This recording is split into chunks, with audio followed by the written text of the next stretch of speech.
Clutch প্লেটটি খোলা হচ্ছে Bajaj Pulsar double disc.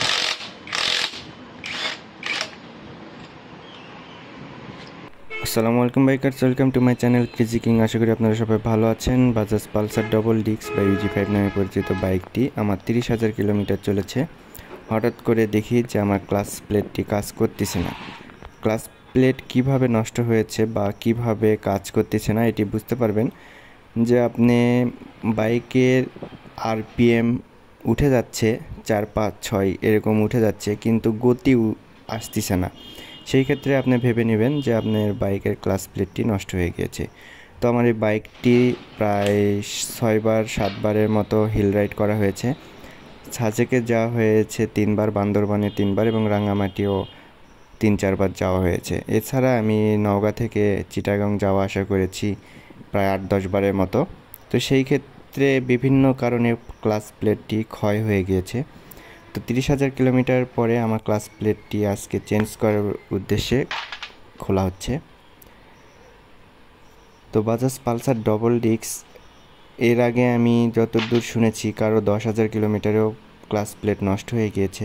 তো সেই ক্ষেত্রে আমার 30,000-এ গিয়েছে। এটি অনেক ক্ষেত্রে দেখা যায় যে চালকের উপর নির্ভর করে, আবার অনেক ক্ষেত্রে দেখা যায় চলতে চলতেও হয়ে যায়। এই যে অবশেষে ইঞ্জিনটি খোলা হয়েছে, দেখতে পাচ্ছেন। মোবিলের কারণে ভিতরে একদম সম্পূর্ণ স্বচ্ছ, একদম ক্লিয়ার। বাজাজ পালসারের যাবতীয় সব কিছু ইঞ্জিন মোটামুটি ভালো বললেই চলা যায়, কারণ এর আগে আমি যত বাইক ব্যবহার করেছি ক্লাচ প্লেটের সমস্যা হয়নি। তবে এটিতে অনেক ট্রাবল করা হয়েছে জন্য মনে হয় ক্লাচ প্লেটটি নষ্ট হয়ে গিয়েছে। তো এখন খোলার পরে বোঝা যাবে যে ক্লাচ প্লেটটির অবস্থা কী রকম হয়ে আছে। আবার অন্য ক্ষেত্রে একটি কথা বলে রাখি যে ইঞ্জিন ব্রেক যেরকম, অনেকে বলে ইঞ্জিন ব্রেক ধরাটা ভালো, কিন্তু ইঞ্জিন ব্রেক ধরা আমার পক্ষে একদম বিপক্ষে। কারণ আপনার ব্রেক থাকতে আপনি যখন ইঞ্জিন ব্রেক ইউজ করবেন সেই ক্ষেত্রে আপনার ক্লাচ প্লেটটি গাড়ি থামিয়ে দেওয়ার চেষ্টা করে এবং প্রচুর শক্তি ক্লাচ প্লেটের উপর পড়ে, এই জন্য ক্লাচ প্লেটটি ক্ষয়প্রাপ্ত হয়ে থাকে। এখন ক্লাচ প্লেটটি খোলার পূর্বে একটি একটি করে অংশ খুলে নিতে হবে। এটি যেটি খুলতে দেখতেছেন এটি হচ্ছে চেঞ্জ পকেটের মাধ্যমে যেটি শক্তি উৎপন্ন করে সেটি।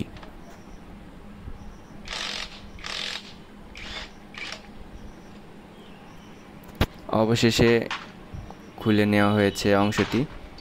একটি একটি করে অংশ খোলার পরে ক্লাচ প্লেটটি খুলতে হবে, অন্যথায় ক্লাচ প্লেটটি খোলা যাবে না।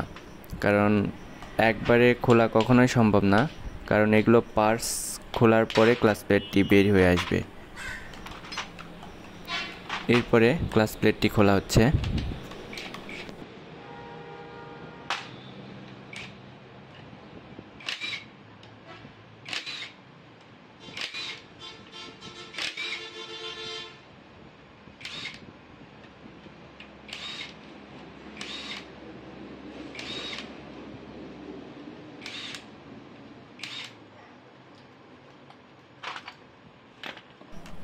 ক্লাচ প্লেটটি এখন বের করা হবে, স্প্রিংগুলো বের করা হচ্ছে।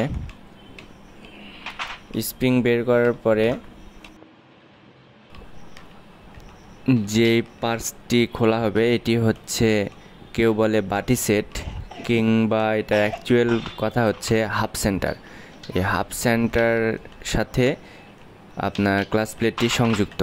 তো এখন হাফ সেন্টারটি খোলা হবে।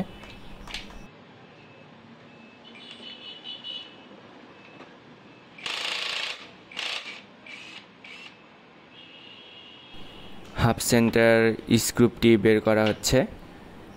সম্পূর্ণ ক্লাচ প্লেট পরিবর্তনের ভিডিওটি দেখার জন্য আমার চ্যানেলটি সাবস্ক্রাইব করে পাশে থাকুন এবং পরবর্তী পর্বের জন্য অপেক্ষা করুন।